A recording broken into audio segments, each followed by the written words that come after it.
छत्रपति शिवाजी महाराज की जय भवानी। राजमाता जिजाऊंना विनम्र अभिवादन। भारत रत्न डॉक्टर बाबासाहेब आंबेडकर यांना कोटी कोटी प्रणाम। आणि या योजनेचे शिल्पकार आणि आमचे सहकारी अनिल भाऊंचं नाव घेतल्याशिवाय आजची सभा सुरू होऊ शकत नाही। आणि म्हणून अनिल बाबर यांना देखील मी भावपूर्ण श्रद्धांजली अर्पण करतो। खऱ्या अर्थाने असं कधी वाटलं नव्हतं की या योजनेच्या भूमिपूजन प्रसंगी अनिल बाबरांशिवाय अनिल भाऊंशिवाय हा कार्यक्रम होईल। कुणाच्याही मनामध्ये ध्यानामध्ये हा विषय येऊ शकत नाही, परंतु ईश्वरी इच्छेसमोर कुणाचं काही चालत नाही। आणि मनाला वेदना आणि चटका लावून जाणारी घटना दुर्दैवाने घडली आणि अनिल भाऊ आपल्यात नाहीत, परंतु ते शरीराने आपल्यामध्ये नसले तरी सुद्धा या संपूर्ण जे काही तुम्ही त्यांच्यावर विश्वास दाखवलाय, या संपूर्ण योजनेकडे, या संपूर्ण भागात त्यांचं शरीराने नसतील पण त्यांचा आत्मा जरूर या ठिकाणी असेल। खरं म्हणजे एखादा व्यक्ती, एखादा माणूस, त्याची काम करण्याची पद्धत आपण पाहिल्यानंतर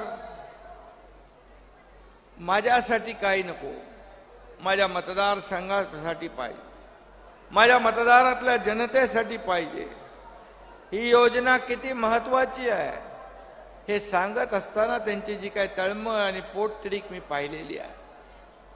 आणि माझं त्यांचं काही वेळा मी देखील कधी कधी घाई गडबडीमध्ये कामाच्या व्यापामध्ये असायचो, परंतु भाऊ आल्यानंतर असं कधीच घडलं नाही की भाऊ मला भेटल्याशिवाय परत गेले।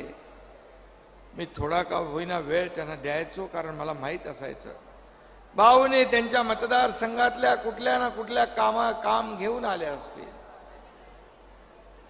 आणि या टेंबू योजनेच्या पाठीमागे त्यांचं जे योगदान आहे हे कुणालाही नाकारता येणार नाही। आणि म्हणून त्यांच्या आठवणीशिवाय ही योजना पुढे जाऊ शकत नाही, पूर्ण होऊ शकत नाही, असं काम त्यांनी केलंय। खरं म्हणजे मगाशी शाजी बापूंनी, पालकमंत्र्यांनी, सुहास बाबर यांनी आणि आपल्या अध्यक्ष महोदयांनी अनेक आठवणींना उजाळा दिला, परंतु माझे पण अनुभव जे काय आहे, ज्यावेळेस आम्ही 2 वर्षापूर्वी निर्णय घेतला सर्वसामान्यांच्या मनातलं सरकार आणण्याचा, बाळासाहेबांचे विचार पुढे नेण्याचा, या राज्याला काहीतरी देण्याचा, त्यावेळेस माझ्या खांद्याला खांदा लावून सगळ्यात पुढं अनिल भाऊ होते, हे मी कधी विसरू शकत नाही। आणि कधी त्यांनी स्वतःसाठी काही मागितलं नाही, मला हे द्या, मला ते द्या, कधीच त्यांनी नाही। त्यांनी म्हटलं, साहेब तुमचा निर्णय हा आमच्यासाठी अंतिम आहे, कारण तुम्ही जो निर्णय घ्याल तो या महाराष्ट्राच्या भल्यासाठी, महाराष्ट्राच्या हितासाठी, शिवसेनेच्या हितासाठी आणि शिवसैनिकांच्या चांगल्यासाठी। आणि त्यामुळे एक नाही तर 50 आमदार आज एकनाथ शिंदे सारख्या फाटक्या कार्यकर्त्याच्या मागे उभे राहतात, एक विश्वास दाखवतात। देशाने नाहीतर 32 देशाने त्याची दखल घ्यावी लागते अशा प्रकारचा तो उठाव होता. त्या काळामध्ये सुहासची आई बाबर, अनिल भाऊंची पत्नी, त्यावेळेस देखील त्यांचं कोविडमध्ये दुःखद निधन झालं. तेव्हा अनिल भाऊ गुवाहाटीला होते आणि त्या माऊलीला वाचू शकलो नाही आम्ही.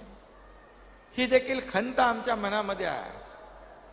ती देखील अतिशय दुर्दैवी घटना होती.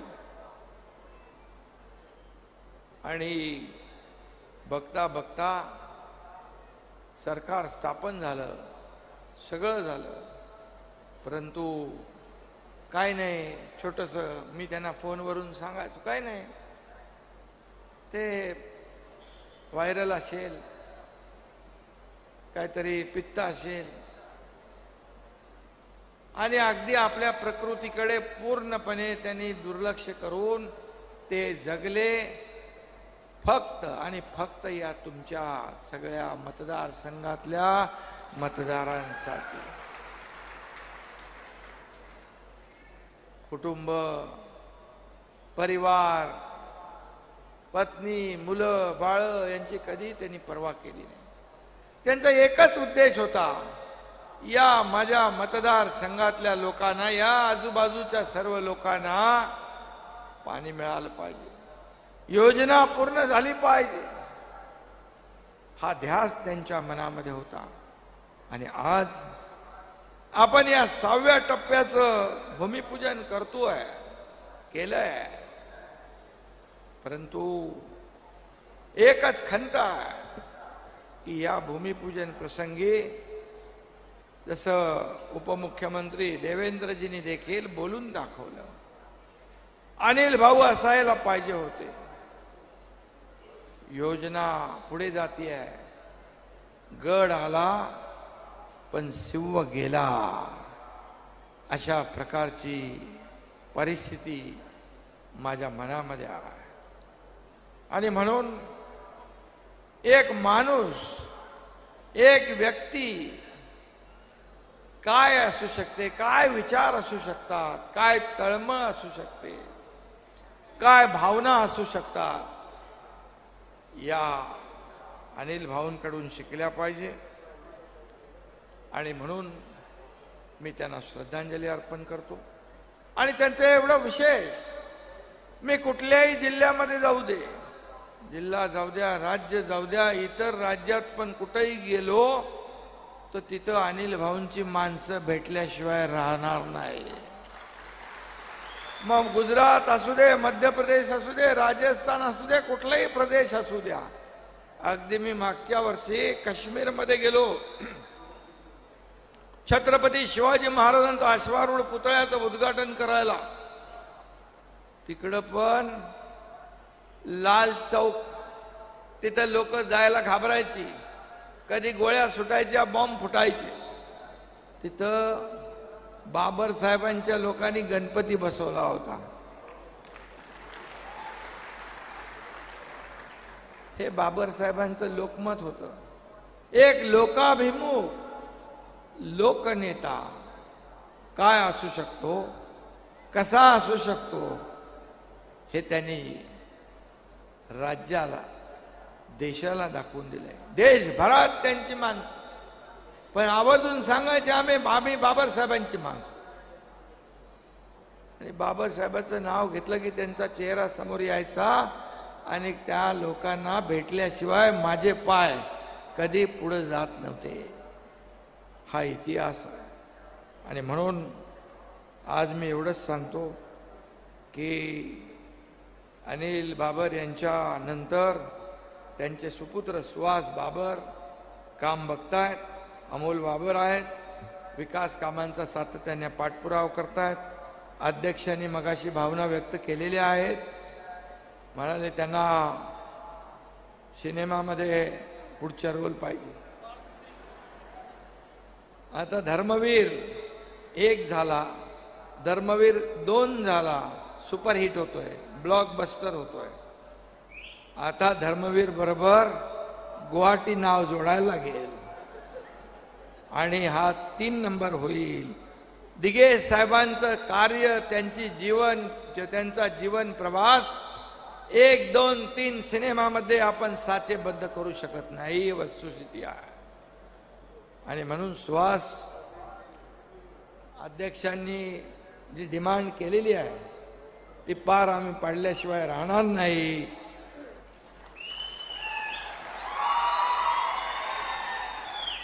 कारण अध्यक्ष जेव्हा बाबासाहेब होते तेव्हा अध्यक्ष जसे होते तसेच आता पण अध्यक्ष तसेच आहेत. या सगळ्यांच्या पाठीशी उभे आहेत. आणि म्हणून सुहासच्या मागे हा एकनाथ शिंदे तर खंबीरपणे उभा आहेच आणि हे पण आहे. आणि अख्खी ही जनता जी आहे अमोल आहे. हा परिवार आहे, हा आपला परिवार आहे, हा माझा परिवार आहे. याला कधी कुठेही अंतर पडू देणार नाही, हा माझा शब्द आहे. आणि म्हणून दुर्दैव एवढंच, खंत आजही माझ्या मनात आहे की बाबासाहेबांना मी मंत्री बनवू शकलो नाही. कारण त्यांच्यासाठी जे मंत्रालय पाहिजे होतं ते मी राखून ठेवलं होतं. कारण शेवटी दिलेला शब्द पाळणारा हा एकनाथ शिंदे आहे. बाळासाहेब सांगायचे, दिघे साहेब सांगायचे, शब्द देताना 10 वेळा नाही 100 वेळा विचार करा. पण शब्द दिल्यानंतर मागे फिरू नका. आणि म्हणूनच ते एकनाथ शिंदेवर या काळात 50 आमदारांनी विश्वास ठेवला, 13 खासदारांनी विश्वास ठेवला, लाखो हजारो शिवसैनिक या राज्यातल्या जनतेने विश्वास ठेवला, तुम्ही सगळ्यांनी विश्वास ठेवला. काय माझ्याकडे, मी तर सत्तेतून पाय उतार झालो. लोक सत्तेच्या दिशेने जातात, पण आम्ही सत्तेतून उतरून बाहेर पडलो. पुढे काय होणार आम्हाला माहित नाही. परंतु बाळासाहेबांचे विचार जिथं तोडमोडू लागले, बाळासाहेबांच्या विचाराबरोबर तडजोड होऊ लागली, शिवसैनिकांचं खच्चीकरण होऊ लागलं, त्यावेळेस जीवाची तगमग होऊ लागली. बाकी काय आम्हाला हा एकनाथ शिंदे आज पण मुख्यमंत्री म्हणून कधी वागला नाही. एक सर्वसामान्य कार्यकर्ता म्हणून मी कालही काम करत होतो, आजही सर्वसामान्य कार्यकर्ता म्हणून काम करतोय, उद्याही सर्वसामान्य कार्यकर्ता म्हणून काम करतो. हे मला अप्रूप नाही आहे. ही खुर्ची जी आहे ही जनतेची आहे. वर्षामध्ये आज पाहताय 2-2, 3-3, 4-4 वाजेपर्यंत पहाटे लोकांची गर्दी लोंढा असतो. गणपतीमध्ये सगळे येतात. मला म्हणाले पूर्वी असं नव्हतं. पण पूर्वीचं सोडा, आता वर्षा सगळ्या जनतेची आहे, सर्वसामान्य लोकांची आहे, माझी जागीर नाही आहे. आणि म्हणून एक सर्वसामान्यांचं सरकार या राज्यामध्ये काम करतंय. मला सांगा, तुम्ही आज शेतकरी कुटुंबातले लोक आहात, शेतकरी आहे, माझ्या लाडक्या बहिणी आहे, इकडे लाडके भाऊ आहे. शेतकरी कुटुंबातला हा एकनाथ शिंदे आहे का? शेतकऱ्याच्या मुलानं मुख्यमंत्री होऊ नये असं काही कायदा नियम आहे? फक्त सोन्याचा चमचा घेऊन जन्माला आलेल्या आणि पैशाच्या राशीत लोळणाऱ्या लोकांनी मुख्यमंत्री झालं पाहिजे असं काय कायदा? अरे मी मुख्यमंत्री झालो हेच त्यांना एका शेतकरी गरीब कुटुंबातला मुख्यमंत्री होतोय हे पचनी पडत नाही. अजूनही ते मान्य करत नाहीत. आज पडेल, उद्या पडेल, परवा पडेल, सरकार म्हणून स्थापन झाल्यापासून वेगवेगळ्या ज्योतिषाकडे सगळीकडे फिरून आला, पण खरा ज्योतिषच भेटला नाही. पण माझे शिलेदार, शिवसेना भाजपा युतीचे आमदार आणि या राज्यातली जनता खंबीरपणे पाठीशी उभी राहिली, म्हणून तुमचे जे मनसुबे होते या महाराष्ट्राला मागे ढकलण्याचे, या महाराष्ट्राची लूट करण्याचे, हे सगळे मनसुबे आमच्या जनतेने धुळीस मिळवून टाकले आणि म्हणून आम्ही काम करू शकलो. सगळ्या प्रकल्पात खोडा, सगळ्या योजना बंद. देवेंद्रजींनी योजना सुरू केली, या 2.5 वर्षात मागच्या बंद झाल्या योजना. अनेक प्रकल्प, समृद्धी असेल, मेट्रो असेल, पुणे मुंबई असेल, जलयुक्त शिवार असेल, पण आम्ही आल्यानंतर सगळे प्रकल्प सुरू केले, उद्योग वाढू लागले आणि कल्याणकारी योजना आम्ही सुरू केल्या माझ्या लाडक्या बहिणींसाठी. म्हणाले 1500 रुपयात का होतं? अरे तुम्ही द्यायची संधी होती तेव्हा दिले नाही. 1,500 रुपये वर्षाला, 18,000 रुपये सर्वसामान्य माझ्या भगिनीच्या खात्यात मिळतात. आज तिला आर्थिक स्वातंत्र्य मिळालंय. तुमच्या खात्यात जमा झाले पैसे? किती लोकांचे झाले त्यांनी वरती करा हात. अजून ज्यांचे बाकी आहेत त्यांचे पण सगळे होतील, कारण ही योजना बंद होणार नाही. ही योजना चालू राहणार, कारण योजना निवडणुकांसाठी आम्ही नाही केली आहे. या सर्वसामान्य माझ्या लाडक्या बहिणींच्या आयुष्यात बदल घडला पाहिजे म्हणून केली आहे. तुम्ही सरकारची ताकद वाढवली तर फक्त 1,500 वर तुम्हाला आम्ही नाही थांबवणार. 1.5चे 2 होतील, 2चे 2.5 होतील, आणखी ताकद वाढवली 3 होतील. त्याच्याही पुढे झाली ताकद, सरकार हात आकडता नाही घेणार. माझ्या लाडक्या भावांना पण आम्ही मुख्यमंत्री युवा प्रशिक्षण योजना सुरू केली. 6,000, 8,000, 10,000 महिन्याला.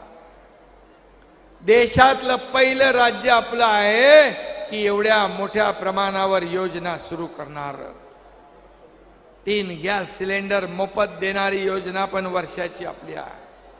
मुलींना उच्च शिक्षण, मगाशी कोणीतरी सांगितलं, डॉक्टर, MBBS, इंजिनियर, जे काय बनायचं, वकील, त्यासाठी देखील सरकारने खर्च उचलण्याची जबाबदारी घेतली आहे. हे सरकारचं काम आहे. हे सर्वसामान्यांचं सरकार आहे. शेतकऱ्याला आदरणीय प्रधानमंत्री मोदी साहेब 6,000 रुपये देतात. त्या 6,000त आपल्या राज्य सरकारने 6,000 टाकले. आता 12,000 रुपये वर्षाला शेतकऱ्याच्या खात्यात जमा होतात. 1 रुपयामध्ये पीक विमा योजना, शेतकऱ्याने 1 रुपया द्यायचा, बाकी प्रीमियम आम्ही भरायचा. सोयाबीन, कापसाचं जे काय पैसे बाकी होते ते आपण सुरू केले. आणि आता 7.5 HP च्या मोटर पंपाने शेती करणाऱ्या शेतकऱ्याचं वीज बिल पूर्ण माफ करण्याचा निर्णय आपल्या सरकारने घेतलेला. इथं कामगार मंत्री आहेत, ते कामगारांना किट देतात. घरकाम करणाऱ्या माझ्या बहिणींना भांड्यांचा सेट देतात. वेगवेगळ्या योजना, कल्याणकारी योजना, एकीकडे विकास, दुसरीकडे कल्याणकारी योजना, असं करणारं हे पहिलं सरकार आहे. का? कारण गरिबी आम्ही पाहिली आहे. आज अनेक माझ्या बहिणी म्हणतात, आम्ही जे पैसे मिळाले त्याचं काहीतरी उद्योग केला, काहीतरी आम्ही घरात खरेदी केली. एक माझी लाडकी बहीण आली होती गणपतीत, खास सांगायला, तिनं गणपतीमध्ये आरतीला घुंगरू लागतात ते घेतले 1,500 रुपयामध्ये आणि 10,000ला विकले. 1,500त घेतले, 10,000त विकले. बघा माझ्या लाडक्या बहिणी अर्थव्यवस्था कशी वाढवतात.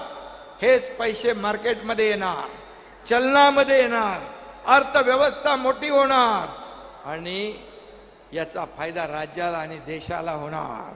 मोदी साहेबांचं $5 ट्रिलियन स्वप्न, आपल्या राज्याचं $1 ट्रिलियन स्वप्न माझ्या या लाडक्या बहिणी पूर्ण केल्याशिवाय राहणार नाहीत. कारण आम्ही ठरवलंय फक्त 1,500 18,000वर आम्ही थांबत नाही. माझ्या लाडक्या बहिणींना लखपती बनवल्याशिवाय सरकार स्वस्थ बसणार नाही. आणि लाडके भाऊ शिटी वाजवतोय, तुमच्यासाठी पण केलंय. आणि म्हणून तुम्हाला पण तुमच्या हाताला रोजगार मिळाला पाहिजे म्हणून आम्ही प्रशिक्षण भत्ता सुरू केलाय. त्याचे फॉर्म भरा. ज्येष्ठांना पण वयोश्री योजना 3,000 रुपये तुमच्या खात्यात डीबीटीने मिळतील.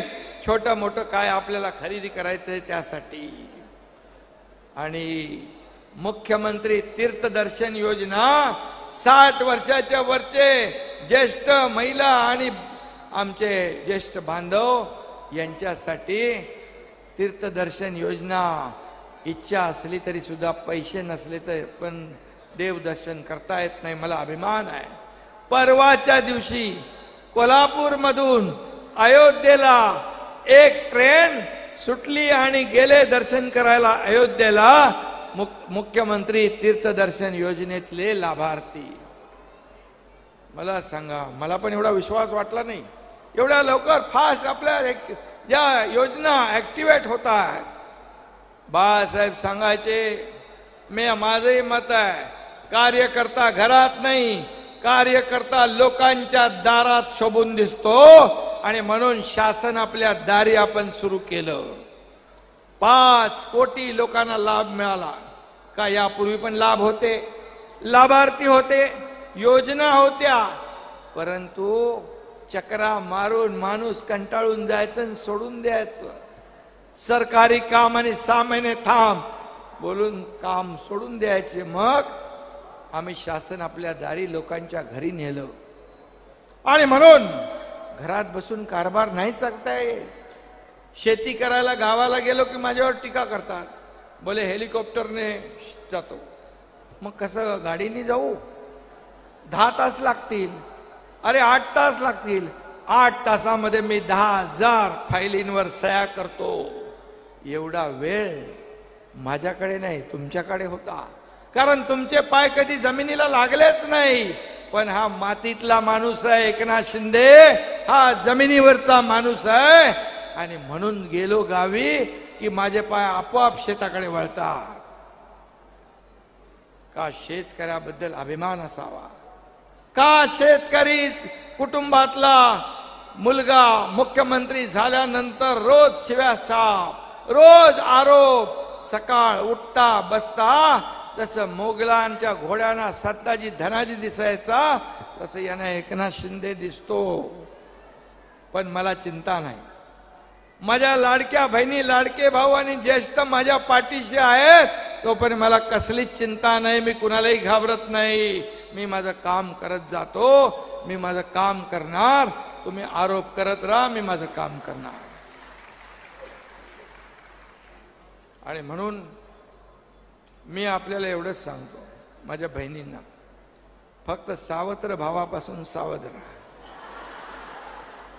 ज्यांनी योजनेत खोडा घातलाय त्यांनी योग्य वेळी कोल्हापुरी जोडा दाखवायला लागेल. कारण हे लोक कोर्टात गेले, योजना बंद पाडावी म्हणून कोर्टात गेले. कोर्टाने त्यांना लाफा दिला. जगरे म्हणाले त्यांच्या बहिणींच्या कुटुंबामध्ये येत आहे. आता नागपूरला गेले. नागपूर कोर्टामध्ये काय अवदस आहे, कसलं आहे सगळं. अरे ज्या माझ्या लाडक्या बहिणींच्या खात्यात 2 महिन्याचे 3,000 गेले, पुढचे जातील का पोटदुखी तुम्हाला? का त्यांच्या मुलाबाळांच्या तोंडचा घास पळवण्याचा, हिरावण्याचं काम करताय, पाप करताय. आणि म्हणून लाडक्या बहिणींसाठी लेख लाडकी लखपती असेल अनेक योजना आम्ही केल्यात. मुख्यमंत्री माझी लाडकी बहीण योजना केली तर म्हणाले. आणि आता मुख्यमंत्री सुरक्षित बहीण देखील योजना आमची सुरू आहे. आणि म्हणून जे कोणी नराधम, अत्याचार, अन्याय माझ्या भगिनी बहिणींकडे, मुली बाळींकडे वाकड्या नजरेने पाहतील त्याला सरकार कडक शासन केल्याशिवाय राहणार नाही. त्याला फाशीची शिक्षा झाल्याशिवाय राहणार नाही. आता मध्ये पोलिसांवर गोळीबार केल्यावर म्हणतात पोलिसांनी गोळीबार केला. अरे पोलिसांवर गोळीबार केला, 4 वर्षाच्या चिमुरडीवर अत्याचार झाले, त्याच्या 2-2, 3-3, 4-4 बायका येऊन कंप्लेंट करू लागल्या. हा माणूस नाही हैवान आहे, त्याचा पुळका येऊ लागला. म्हणजे इकडून पण बोलायचं तिकडून पण बोलायचं. जर त्याला सोडला असता, पोलिसांनी गोळी खाऊन म्हणाले असते पोलिसांकडे काय बंदुका शो साठी ठेवल्यात, कसा सुटला? मारलं की म्हणतात त्याला मारलं. अरे सेल्फ डिफेन्स मध्ये जर पोलिसांवर गोळीबार होतो आणि मग ते असंच बघत बसतील, जा रे बाबा जा रे बाबा. पोलिसांनी पोलिसांचं कर्तव्य केलं, त्याची चौकशी होईल, ते काय व्हायचं. परंतु कुठल्याही कामाला खोडा घालायचा, कुठल्याही कामामध्ये स्पीड ब्रेकर टाकायचा, कुठल्याही कामाच्या विरुद्ध आरोप करायचे, पण आम्हाला त्याची चिंता नाही. मी आपल्याला एवढंच सांगतो, कालच आम्ही आपल्या गोमातेला एक दर्जा दिला, गाईला. गाई आपल्या सगळ्यांना एक आपण दैवत मानतो आणि राज्याचं एक जसं पशु पक्षी असं जे काही असतं, राज्याचा दर्जा त्याला दिला जातो, तसं आपण गोमातेला राज्य मातेचा दर्जा दिला आहे. मोठं काम आहे. आणि राज्यमातेचा दर्जा देऊन गायीचे पांग फेडण्याचा प्रयत्न आम्ही केला आहे. आणि आज टेंबूचं भूमिपूजन करून काळ्या आईचं पांग फेडण्याचा प्रयत्न आम्ही केलेला आहे.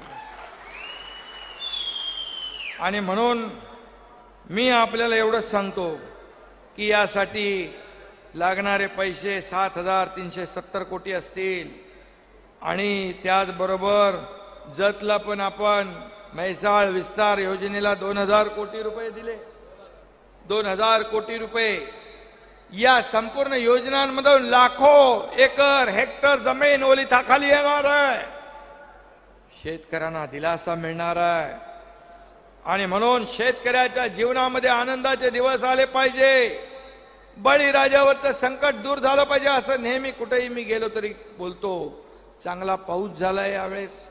आता मात्र पावसाने थोडी उसंत घ्यावी. आता चांगली पिकं येतील. शेतकरी माझा राजा सुखी होईल. शेतकरी, कष्टकरी, कामगार, महिला भगिनी, माझे युवक, ज्येष्ठ, या सगळ्यांसाठी हे सरकार काम करत. मला सांगा, एवढे GR, एवढ्या योजना एकावर एक काढणारं सरकार आतापर्यंत कधी आपण पाहिलं नसेल. आणि या टेंबू योजनेसाठी मी एक सांगतो, नागपूरमध्ये शंभूराज आपली कॅबिनेट होती, बाबा अनिल भाऊ बाहेर बसले होते खुर्ची टाकून. थंडी होती, थोडी तब्येत खराब होती, तरी म्हणाले मी बसतो, टेंबू मंजूर झाला की मला येऊन बाहेर सांगा. शंभूराजला सांगितलं. मंजूर केल्याबरोबर आम्ही सांगितलं मंजूर होणार आहे, नाही ऐकले नाही ते. मग शंभूराजने जाऊन सांगितलं त्यांना टेंबूचं काम मंजूर झालं. तेव्हा त्यांनी तिथून मग ते निघाले. एवढा ध्यास, एवढा त्यांच्या मनापासून जो काही, मी असा माणूस कधी पाहिलेला नाही. माझ्या आयुष्यामध्ये असा माणूस कधी पाहिला नाही. मला काय मिळालं यापेक्षा माझ्या जनतेला काय मिळालं, काय मिळणार आहे बघणारा अनिल भाऊ. एक आदर्श आमदार, जनतेचा आवाज बनणारा आमदार, म्हणून त्यांच्याकडे आपण पाहायचो. आणि म्हणून मी आपल्याला एवढंच सांगतो की या ठिकाणी त्यांची जी काही स्वप्न, आज टेंबूचं झालंय भूमिपूजन, विटा बसस्थानकाचं भूमिपूजन झालंय, त्यांची जी जी काही स्वप्न होती ती सुहास भाऊ तुम्ही पूर्ण करायची आहे. तुमच्या पाठीशी हा एकनाथ शिंदे खंबीरपणे उभा आहे, हा माझा शब्द आहे. आमचं सगळं व्यासपीठावरचे सगळे लोक आपल्या सोबत आहेत आणि म्हणून आज या ठिकाणी जाता जाता आणखी काहीतरी बाबा सांगितलं मला, उपकेंद्र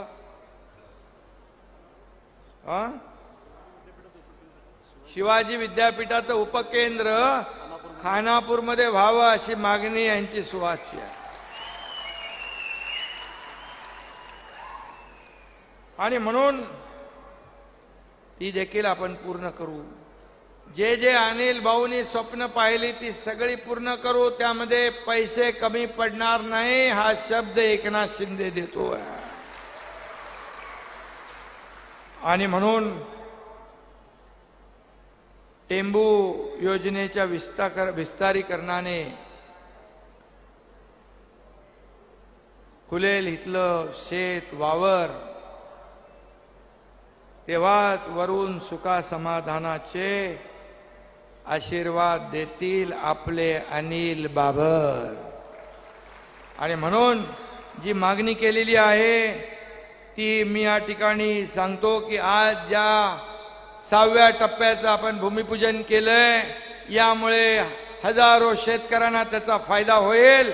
आणि म्हणून या योजनेला 6व्या टप्प्याला अनिल बाबर यांचं नाव आपण देऊ.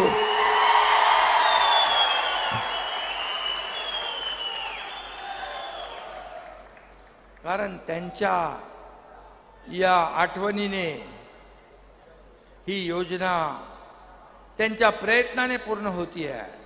त्यामुळे त्यांचं नाव न घेता ही योजना पूर्ण होऊ शकत नाही. त्यांची आठवण आल्याशिवाय एकही दिवस आपला जाऊ शकत नाही, ही परिस्थिती आहे. आणि म्हणून अनिल बाबर यांची प्रेरणा आणि ऊर्जा या ठिकाणी तुमच्या प्रत्येकाच्या मनामध्ये नसानसामध्ये आहे. आणि म्हणून मी आपल्याला मनापासून शुभेच्छा देतो. सुहास बाबर यांचं मनापासून मी अभिनंदन करतो. कारण ते पुढे जे काय परंपरा चालवतायत अमोल आहे, बाकी सगळी लोक आहेत, अध्यक्ष महाराज आहेत,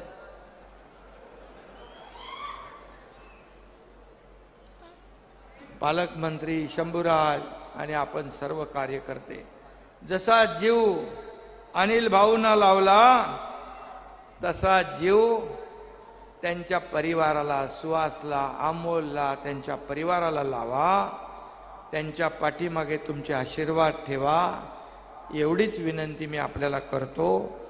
आणि मनापासून आपल्याला खूप खूप शुभेच्छा देतो. धन्यवाद. जय हिंद, जय महाराष्ट्र. धन्यवाद. सन्माननीय मुख्यमंत्री